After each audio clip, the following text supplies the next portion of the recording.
Breaking news చూస్తున్నాం. కృష్ణా ప్రాజెక్టులను కేంద్రానికి అప్పగించడాన్ని వ్యతిరేకిస్తూ ఈ నెల 13న నల్గొండలో భారీ బహిరంగ సభకు బీఆర్ఎస్ అధినేత కేసీఆర్ పిలుపునిచ్చారు. కాంగ్రెస్ ప్రభుత్వ వైఖరిని ప్రజాక్షేత్రంలో ఎండగడతామని హెచ్చరించారు. ఈ నేపథ్యంలో బీఆర్ఎస్కు ధీటుగా కౌంటర్ ఇచ్చేందుకు కాంగ్రెస్ రెడీ అయింది. బీఆర్ఎస్కు పోటీగా సభ నిర్వహించాలని కాంగ్రెస్ నేతలు భావిస్తున్నారు. బీఆర్ఎస్ వైఖరిని ఎండగట్టేందుకు 2 లక్షల మందితో కాంగ్రెస్ సభ నిర్వహిద్దామని సీఎం రేవంత్ రెడ్డి దగ్గర మంత్రి కోమటి వెంకటరెడ్డి ప్రతిపాదించినట్లు తెలిసింది. దీనికి సీఎం రేవంత్ రెడ్డి సైతం సానుకూలత వ్యక్తం చేసినట్లు సమాచారం.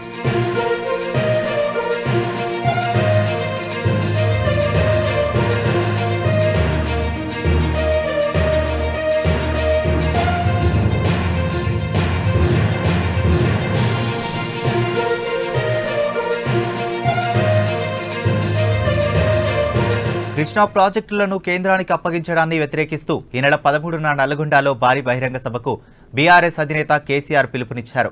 కాంగ్రెస్ ప్రభుత్వ వైఖరిని ప్రజాక్షేత్రంలో ఎండగడతామని హెచ్చరించారు. ఈ నేపథ్యంలో బీఆర్ఎస్కు ధీటుగా కౌంటర్ ఇచ్చేందుకు కాంగ్రెస్ రెడీ అయింది. బీఆర్ఎస్కు పోటీగా సభ నిర్వహించాలని కాంగ్రెస్ నేతలు భావిస్తున్నారు. బీఆర్ఎస్ వైఖరిని ఎండగట్టేందుకు 2 లక్షల మందితో కాంగ్రెస్ సభ నిర్వహిద్దామని సీఎం రేవంత్ రెడ్డి దగ్గర మంత్రి కోమటిరెడ్డి వెంకటరెడ్డి ప్రతిపాదించినట్లు తెలిసింది. దీనికి సీఎం రేవంత్ రెడ్డి సైతం సానుకూలత వ్యక్తం చేసినట్లు సమాచారం.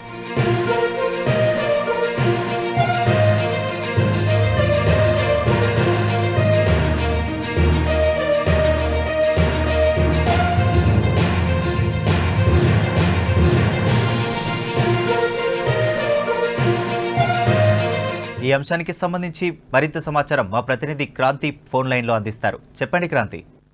ప్రధాన ప్రతిపక్షం బీఆర్ఎస్ ల సమరానికి మరోమారు నల్లగొండ వేదిక కానుంది.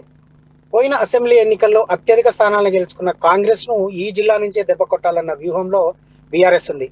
బీఆర్ఎస్ కు కలిసి వచ్చిన అవకాశంగా కృష్ణా నదిపై ఉన్నటువంటి ప్రాజెక్టులను రాష్ట్ర ప్రభుత్వము కృష్ణా రివర్ మేనేజ్మెంట్ బోర్డుకు అప్పగించినట్టు తేలడంతో దీని మీద పెద్ద ఇష్యూ చేయాలని ఆ పార్టీ భావిస్తోంది. ఇప్పటికే ఆ పార్టీ అధినేత ప్రతిపక్ష నేత మాజీ సీఎం కేసీఆర్ ఈ నెల 13వ తేదీన నల్లగొండలో ఒక పెద్ద బహిరంగ సభ నిర్వహించాలని ఇప్పటికే కృష్ణా పరివాహక ప్రాంతంలో ఉన్న ఎమ్మెల్యేలు, మాజీ ఎమ్మెల్యేలు, ఇతర ప్రజాప్రతినిధులతో ఒక ప్రత్యేక సమావేశం నిర్వహించారు.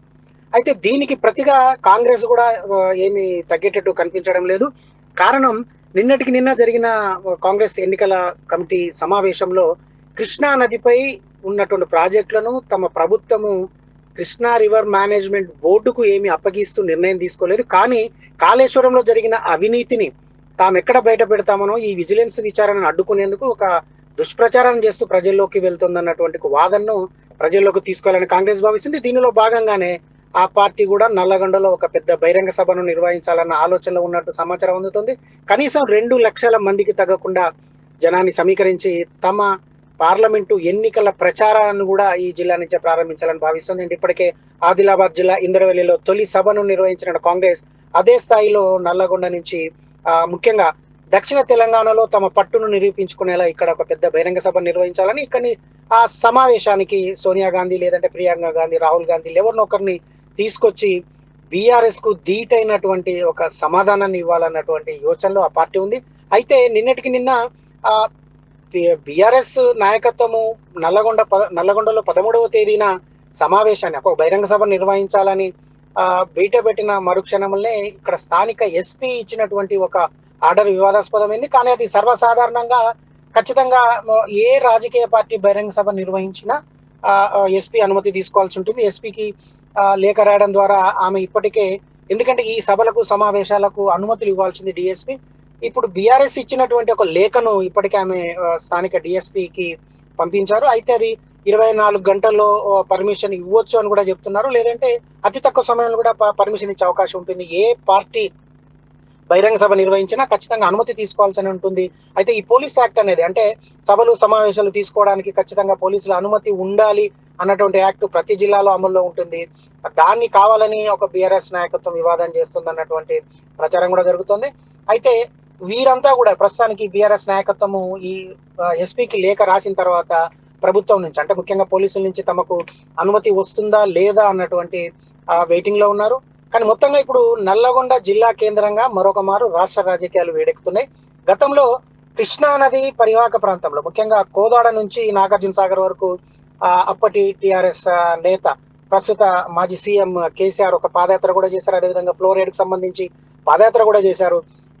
చాలా నిర్ణయాలకు బీఆర్ఎస్ గతంలో ఉన్నటువంటి టిఆర్ఎస్ తీసుకున్న చాలా చారిత్రాత్మక నిర్ణయాలకు నల్లగొండ వేదికగా నిలిచింది. ఇప్పుడు కూడా ఎందుకంటే కాంగ్రెస్ పూర్తిగా ఆధిపత్యం చెలాయిస్తున్న దక్షిణ తెలంగాణలో ముఖ్యంగా నల్లగొండ జిల్లా నుంచి మరొక మారు తమ పట్టును నిరూపించుకునేందుకు, ముఖ్యంగా తమ ఉనికిని కాపాడుకునేందుకు బీఆర్ఎస్ నాయకత్వం ప్రయత్నిస్తుందని మనకు దీని ద్వారా అర్థమవుతుంది. అదేవిధంగా దీనికి కౌంటర్ గా కాంగ్రెస్, ఎందుకంటే 2014లో రాష్ట్ర విభజన తర్వాత జరిగిన తొలి ఎన్నికల్లో కూడా ఇక్కడ కాంగ్రెస్ చెప్పుకోదగిన స్థానాలు సంపాదించింది. ఎందుకంటే సగం సగం సీట్లు, అంటే చెరి సగం సీట్లు బీఆర్ఎస్ అదేవిధంగా కాంగ్రెస్ గెలుచుకున్నాయి. కానీ 2018 ముందస్తు ఎన్నికల విషయానికి వచ్చే వరకు కాంగ్రెస్ కేవలం మూడు స్థానాలకు మాత్రం పరిమితం కావాల్సి వచ్చింది. కానీ ఈ సంవత్సరం గత ఏడాది డిసెంబర్లో జరిగిన ఎన్నికల్లో మాత్రం పూర్తి స్థాయిలో కాంగ్రెస్ ఇక్కడ విశ్వరూపం ప్రదర్శించిందని చెప్పొచ్చు. ఎందుకంటే జిల్లాలో ఉన్న 12 అసెంబ్లీ నియోజకవర్గాలకు కేవలం సూర్యాపేట మినహా మిగిలిన అన్ని నియోజకవర్గాలను కాంగ్రెస్ కైవసం చేసుకొని నల్లగొండ జిల్లా కాంగ్రెస్ కు కంచుకోట అని మరొకసారి ప్రకటించినట్టయింది. సో ఈ కారణంగానే ఇప్పుడు ప్రభుత్వము తెలిసి చేసిన తప్ప తెలియక చేసిన తప్ప నిజంగానే కృష్ణా రివర్ మేనేజ్మెంట్ బోర్డుకు అటు నాగార్జున సాగర్ ని కానీ అదేవిధంగా శ్రీశైలం ప్రాజెక్టులను అప్పగించిందా లేదా అన్న దాంట్లో కొంత అంబిగ్విటీ ఉంది.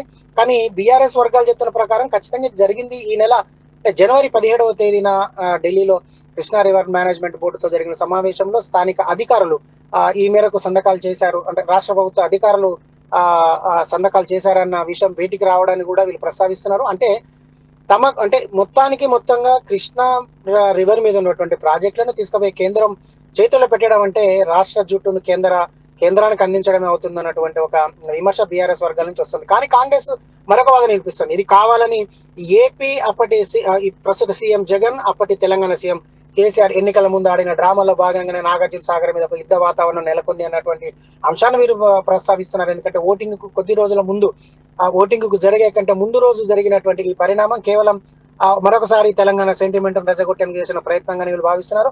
మొత్తంగా కృష్ణా రివర్ మేనేజ్మెంట్ బోర్డుకు ప్రాజెక్టులను అప్పగించలేదన్నది ప్రజల్లోకి తీసుకెళ్తూ కావాలని బీఆర్ఎస్ చేస్తున్నటువంటి ఈ ప్రచారాన్ని తిప్పికొట్టాలని కాంగ్రెస్ సిద్ధంగా ఉంది. దీంతో 13వ తేదీన బీఆర్ఎస్ ఏర్పాటు చేయనున్న బహిరంగ సభ నిజంగానే జరుగుతుందా, ప్రభుత్వం నుంచి అనుమతి వస్తుందా లేదన్నది మరొక రోజులో ఈ రోజు సాయంత్రానికి కానీ రేపటికి కానీ తెలిసే అవకాశం ఉంది. దీని తర్వాత కాంగ్రెస్ ఇంకా తేదీ నిర్ణయించుకోలేదు. కానీ స్థానిక ఎమ్మెల్యే మంత్రి కోమటిరెడ్డి వెంకటరెడ్డి మాత్రం పట్టుదలగా ఉన్నారని చెప్తున్నారు. ఈ విషయం ఇప్పటికే సీఎం రేవంత్ రెడ్డి దగ్గర, అదేవిధంగా కాంగ్రెస్ ముఖ్య నేతల దగ్గర సమావేశంలో చర్చ జరిగినట్టు తెలుస్తుంది.